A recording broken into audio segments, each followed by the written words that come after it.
গাজায় ইসরায়েলের গণহত্যার প্রতিবাদে বৈশ্বিক কর্মসূচির অংশ হিসেবে পরীক্ষা ও ক্লাস বর্জন করেছে ঢাকা বিশ্ববিদ্যালয় সহ রাজধানীর অধিকাংশ শিক্ষা প্রতিষ্ঠান। কর্মসূচি শেষে শহীদ মিনার ও রাজু ভাস্কর্যের সামনে বিক্ষোভ প্রদর্শন করে শিক্ষার্থীরা। দাবি বন্ধ হোক সকল হত্যাযজ্ঞ। মোহাম্মদ হানিফের ক্যামেরায় বিস্তারিত জানাচ্ছেন মাহতাব মিনহাজ। এই প্রতিবাদ ফিলিস্তিনের নিপীড়িত গাজাবাসীর পক্ষে। গাজাবাসীর আহ্বানে সারা বিশ্বের মুসলমানদের সাথে নো ওয়ার্ক নো স্কুল কর্মসূচি পালন করে বিক্ষোভে ফেটে পড়েন শিক্ষক শিক্ষার্থী সহ ঢাকার সাধারণ মানুষ। অংশ নেয় ঢাকা বিশ্ববিদ্যালয় সহ রাজধানীর সরকারি বেসরকারি অধিকাংশ কলেজ বিশ্ববিদ্যালয়। নিজ নিজ জায়গা থেকেই প্রতিরোধ করার জন্য এখানে আসাম। ধর্মের কথা বলবো না, মানবতার খাতিরে এখানে এসেছি। গাজার উপরে যে সহিংসতা চালানো হচ্ছে তা একান্তই কাম্য না। আমরা সবার প্রথম আমরা মুসলিমের জায়গা থেকে আসছি। ঢাকার বাইরে থেকেও প্রতিবাদ সমাবেশে যোগ দিতে আসেন নানা শ্রেণী পেশার মানুষ। আমার পুরো ফ্যামিলি নিয়ে আমি আজকে ঢাকা বিশ্ববিদ্যালয়ে উপস্থিত হয়েছি।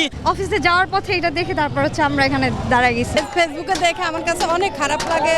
ছোট বাচ্চারা তারা তাদের মা বাবাকে হারিয়ে অনেক কান্না করতেছে। মুসলিম দেশগুলো হত্যাকাণ্ডের প্রতিবাদ না করায় নিন্দা জানানোর পাশাপাশি বিক্ষোভ থেকে আহ্বান আসে মুসলিম উম্মাহকে এক কাতারে আসার। ঘুমন্ত বিশ্ব মুসলিমকে আমরা আহ্বান জানাচ্ছি, আপনারা জেগে উঠুন এবং আওয়াজ তুলুন ইসরায়েলের বিরুদ্ধে।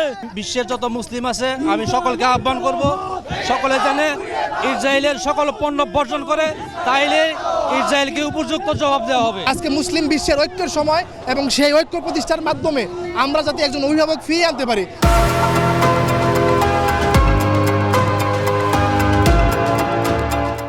বাংলাদেশ সরকারের পক্ষ থেকে ইসরায়েলকে অবৈধ রাষ্ট্র ঘোষণার পাশাপাশি গাজায় সহায়তা দেওয়ার দাবিও করা হয়।